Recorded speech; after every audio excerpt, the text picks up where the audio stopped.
វីដេអូនេះឆ្លើយតបទៅសំណួររបស់សិស្សដែលគាត់ចង់បំលែងពីការបាក់ឆែតភាសាអង់គ្លេសធម្មតាទៅជាការបាក់ឆែតខ្មែរបាទដូចវីដេអូខ្ញុំបង្ហាញហ្នឹងអញ្ចឹងខ្ញុំឧទាហរណ៍ខ្ញុំមានខែ2បាទខែ2យើងមាន28ថ្ងៃអញ្ចឹងពីថ្ងៃ1ខែ2រហូតដល់ថ្ងៃ28ខែ2បាទអញ្ចឹងកន្លែងជ្រើសរើសនេះខ្ញុំដាក់ drop down list បាទយើងចូលកន្លែង data ខាងលើមក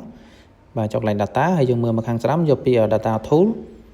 ហើយចំណុចហ្នឹងគឺខ្ញុំបង្ហាញច្រើនដងបាទរបៀបដែលយើងដាក់ drop down list ហ្នឹងហើយយក list មកកន្លែង source នេះយើងទៅ select ការបាក់ឆែតខែ2ទាំងអស់បាទពីថ្ងៃ1ដល់ថ្ងៃទី28មកដើម្បីយើងងាយស្រួល select ទៅងាយស្រួលមើលឃើញវាផ្លាស់ប្ដូរបាទចុច OK មកបាទអញ្ចឹងយើងបាន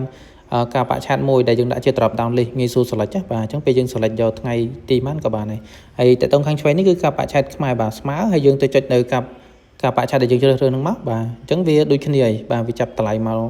តែមួយទេប៉ុន្តែអត់តដូរជាភាសាខ្មែរដូរភាសាខ្មែរចុចដល់ម៉ៅស្ដាំយក format cell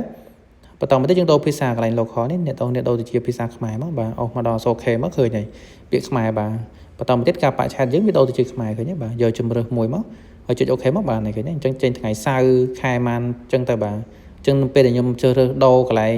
ការបាក់ឆែតនៅខាងស្ដាំការបាក់ឆែតខ្មែរនៅខាងឆ្វេងក៏វាដូរដែរប៉ុន្តែវាដូរចេញថ្ងៃខែឆ្នាំជាលក្ខណៈខ្មែរបាទយើងងាយស្រួលមើលបាទហើយមានរបៀបដូរផ្សេងៗទៀតអានេះគ្រាន់ជាតិចមួយចំណុចមួយដែលខ្ញុំបង្ហាញបាទសូមអរគុណ